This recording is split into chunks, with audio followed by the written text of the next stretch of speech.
अस्सलाम वालेकुम everyone, welcome back to my YouTube channel. Last previous videos में हम लोगों ने टाइम मेजरिंग इंस्ट्रूमेंट पढ़ा था टॉपिक, जिसमें हमने स्टॉप वॉच को डिस्कस किया था। आज हमारे पास नेक्स्ट टॉपिक है वॉल्यूम मेजरिंग इंस्ट्रूमेंट। अब वॉल्यूम मेजरिंग इंस्ट्रूमेंट जो है कि वॉल्यूम को मेजर करने के लिए कौन कौन सी हम इंस्ट्रूमेंट यूज़ कर सकते हैं। अब वॉल्यूम जो है वो हम किसी भी लिक्विड का फाइंड कर सकते हैं या किसी भी नॉन डिज़ोल्वेबल सॉलिड्स का फाइंड कर सकते हैं। तो उसके लिए हम कौन सी इंस्ट्रूमेंट यूज़ कर सकते हैं जिसकी बेस पर हम किसी भी लिक्विड या नॉन डिज़ोल्वेबल सॉलिड्स का जो है वो हम वॉल्यूम फाइंड कर सकें। तो उसके लिए हम कौन कौन से डिवाइसेस यूज़ करते हैं वो हम लोगों ने आज पढ़ी है। फर्स्ट वन जो है वो हमारे पास मेजरिंग सिलेंडर है। यहाँ पर फिगर में 1.112 में 1.12 में देखें, ये मेजरिंग सिलेंडर ड्रॉ किया हुआ है उन्होंने। तो मेजरिंग सिलेंडर इस शेप का होता है, ठीक हो गया। अब इसकी फर्स्ट लाइन में हमारे पास डेफिनेशन आ रही है, it is a cylinder made of glass और transparent plastic with a scale divided in cubic centimetre, centimetre cube और सी और millilitre m millilitre marked on it.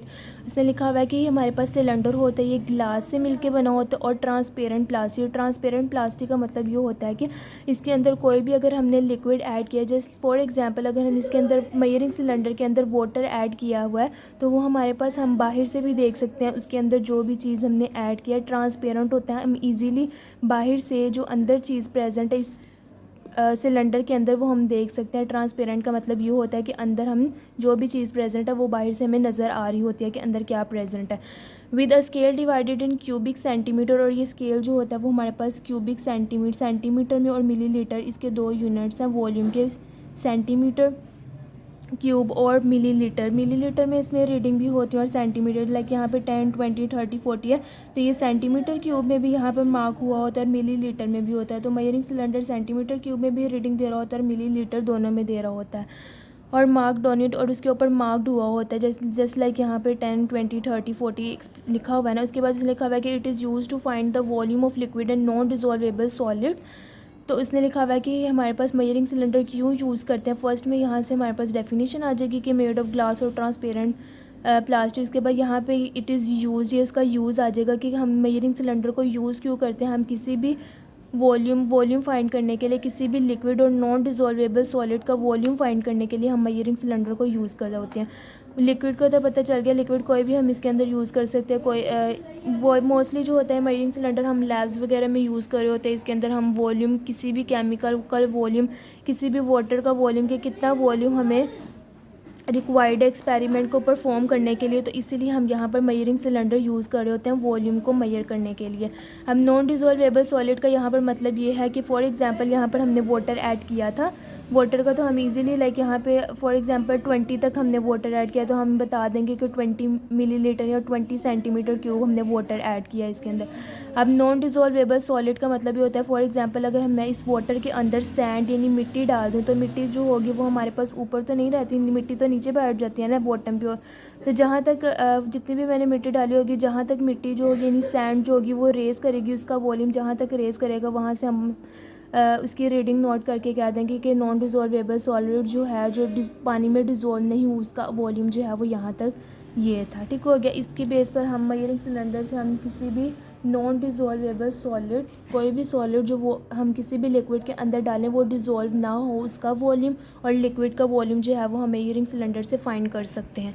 इसके बाद उसने लिखा हुआ है कि the level of liquid in the cylinder is mark to find the volume. Level of liquid उसने लिखा हुआ है कि मार्क हुए होते हैं 10, 20, 30, 40, जिससे हम वॉल्यूम फाइंड कर सकते हैं। In order to read the volume correctly, अब उसने लिखा हुआ है कि वॉल्यूम को करेक्टली रीड करने के लिए the cylinder must be placed on a horizontal surface and I shall be kept in level with meniscus of water surface. तो उसने लिखा हुआ है कि किसी भी वॉल्यूम करेक्टली रीड करने के लिए ये जो आपका सिलेंडर है ये हॉरिजॉन्टल सरफेस पे पड़ा होना चाहिए, कोई किसी ढलवान वाली चीज़ पे ना पड़ा हो कि टेढ़ा करके पड़ा हो, बिल्कुल हॉरिजॉन्टल प्लेन सरफेस पे बिल्कुल वर्टिकल प्लेस हुआ होना चाहिए और बिल्कुल सीधा पड़ा होना चाहिए, ताकि हमारे पास रीडिंग जो है वो एग्जैक्ट है, वॉल्यूम एग्जैक्ट मेजर हो सके। इसके बाद उसने यहाँ पे ये लिखा हुआ है और उसके बाद उसने लिखा हुआ है कि the I level be kept in level with meniscus of water surface, और आई जो होगी जहाँ तक वाटर रेज करेंगे वहाँ तक आपकी आई होनी चाहिए। ये आपने बिल्कुल फ्रंट से सीधा खड़े हो कि आपने देखना है कि जहाँ तक आपका वाटर आपको नज़र आ रहा है कि यहाँ तक वाटर फिल हुआ है, आपने वो वाली रीडिंग नोट करनी है, ना कि आपने थोड़ा सा नीचे होके देखना है कि कहाँ तक वाटर है। ना जैसे यहाँ पर उन्होंने आई बनाई हुई है ना, उन्होंने कहा है कि आपने बिल्कुल सीधा अपनी आई को सामने खड़े होके बिल्कुल जहाँ पे आपने देखना है सामने, और जहाँ तक आपको रीडिंग नज़र आ रही होगी वो आपने वॉल्यूम नोट कर लेना, ना कि आपने थोड़ा सा नीचे हो के अपनी आंख को करके देखना कि वाटर या लिक्विड कहाँ तक है, या ना ही आप लोगों ने थोड़ा सा ऊपर होके देखना है। ठीक हो गया। बिल्कुल सीधा स्ट्रेट खड़े होके सामने आपका अपना आई कांटेक्ट करना हो, जहाँ पे आपको वॉल्यूम नज़र आ रहा होगा, वाटर का लेवल नज़र आ रहा होगा, वहाँ से आप लोगों ने वॉल्यूम की रीडिंग नोट कर लेनी है। नेक्स्ट लाइन में लिखा हुआ है कि the meniscus is the top level of the liquid surface. जो मिनिस्कस होता है टॉप लेवल होता है लिक्विड सरफेस का, जहाँ तक लिक्विड फील है। फॉर एग्जांपल यहाँ तक ये लिक्विड फील है, तो ये इसका जो टॉप लेवल है, ये जो टॉप लेवल है इसको उसने मिनिस्कस का नाम दिया है, तो यहाँ से हम इसकी रीडिंग नोट कर लेंगे। इसके बाद इसे लिखा हुआ है कि water in the cylinder curves downward and it surface is called concave surface. अब उसे लिखा हुआ है कि कुछ कंडीशन में क्या होता है कि वाटर जो होता है वो सिलेंडर में थोड़ा सा सेंटर से डाउनवर्ड हो जाता है। डाउनवर्ड का मतलब ये हो जाता है कि जस्ट लाइक कनकेव, जैसे यहाँ पे मैंने कनकेव की डायग्राम बनाई हुई है, लाइक ये वाली। कनकेव मिरर में क्या होता है कि सेंटर से थोड़ा सा हमारे पास थिन पोर्शन होता है और जो एजेस से होता है वो हमारे पास थोड़ा सा थिक पोर्शन हो जाता है। तो इसने यहाँ पे यही लिखा हुआ है कि अगर वाटर जो होगा वो थोड़ा सा सेंटर से डाउनवर्ड हो जाएगा और साइड से थोड़ा सा अपवर्ड हो गया, तो आपने डाउनवर्ड आप लोगों ने रीडिंग जो है वो नोट कहाँ से करनी है। The reading is taken corresponding to the bottom edge of the surface. तो आपने उस बॉटम एज से आपने रीडिंग नोट करनी है। फॉर एग्जांपल यहाँ पे हमारे पास इस तरह करके, फॉर एग्जांपल यहाँ पे अगर मैं बात करूँ तो यहाँ पे हमारे पास इस तरह करके हमारे पास वाटर का लिक्विड का जो भी लेवल आ रहा है यहाँ इस तरह आ रहा है। सेंटर से थोड़ा सा नीचे है पोर्शन यानी थी, और एज से थोड़ा सा ऊपर है। तो आप लोगों ने यहाँ से बॉटम लेवल से आपने इसकी रीडिंग नोट करनी है। जहाँ पे नीचे थोड़ी सी जा रही होगी ना, वहाँ से आप लोगों ने, जहाँ पे थोड़ी सी नीचे जा रही होगी वहाँ पे आप लोगों ने इसकी रीडिंग नोट करनी है, ना कि जो ऊपर वाला पोर्शन होगा। जहाँ से नीचे जा रही होगी यहाँ से आप लोगों ने इसकी ये रीडिंग नोट कर लेना है, वॉल्यूम नोट कर लेना। उसके बाद उसे लिखा हुआ है कि the mercury in the cylinder curves upward. जो अगर हम मरकरी ले रहे हैं तो वो जो होता है वो हमारे पास थोड़ा सा अपवर्ड होता है, कर्व अपवर्ड होता है। अगर यहाँ पर देखें फॉर एग्ज़ाम्पल यहाँ पर हमारे पास ये है, ये मयरिंग सिलेंडर है हमारे पास,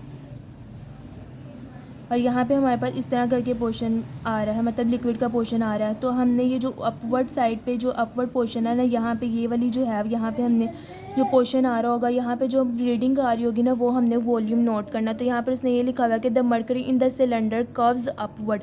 मरकरी जो होता है वो सिलेंडर में कर्व्स अपवर्ड, ऊपर की तरफ कर्व हो जाता है, लाइक इस तरह। Its surface is convex. इसकी सरफेस कन्वेक्स होते हैं, कन्वेक्स बनाया हुआ है मैंने, कन्वेक्स शेप इस तरह होता है, कन्वेक्स मिरर इस तरह होता है। इसकी लिखा हुआ है कि कन्वेक्स की तरह इसकी शेप हो जाती है। And the reading is taken corresponding to the top edge. तो आपने इसकी टॉप एज से जो है वो इसकी रीडिंग नोट करनी है। ठीक हो गया। The cylinder can be use to find the volume of the solid. तो सिलेंडर जो होते हैं वो किसी भी सॉलिड का जो है वो वॉल्यूम फाइंड करने के लिए भी यूज़ होते हैं। तो ये हमारे पास आज सिंपल सा टॉपिक था जिसमें हम लोगों ने वॉल्यूम मेजरिंग इंस्ट्रूमेंट यानी मेजरिंग सिलेंडर को पढ़ा है कि किसी भी लिक्विड का और किसी भी नॉन डिसॉल्वेबल सॉलिड का जो है वो हम वॉल्यूम किस तरह मेजर कर सकते हैं। ये डायग्राम में मैंने आप लोगों को दो कंडीशन बताई हैं कि अगर हमारे पास सरफेस जो होगी वो हमारे पास कर्व होगी, तो हम लोगों ने अपवर्ड पोर्शन से जो हमारे पास लेवल आ रहा होगा वहाँ से हमने रीडिंग नोट करनी है, और अगर हमारे पास डाउनवर्ड आ रही होगी तो हमने बॉटम पे जो हमारे पास लेवल आ रहा होगा वहाँ से रीडिंग नोट करनी है। दो कंडीशंस थी।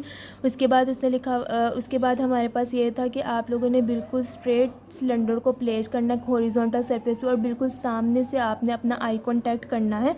जो आपको उधर रीडिंग नज़र आ रही होगी वो आप लोगों ने नोट करनी है, और वो इंडिकेट कर रही होगी कि आपका जो भी आपने लिक्विड या नॉन डिसॉल्वेबल सॉलिड ऐड किया था उसका वॉल्यूम जो है वो इतना था।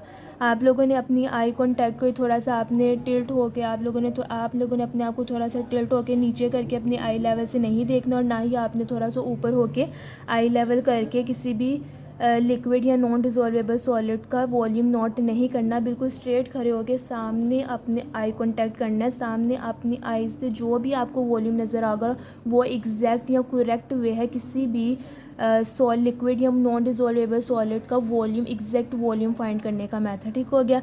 अब यहाँ तक ही था आज का हमारा topic measuring cylinder. Next topic हम लोग अगले लेक्चर में पढ़ेंगे। आज तक के लिए इतना ही। अल्लाह हाफिज़, टेक केयर।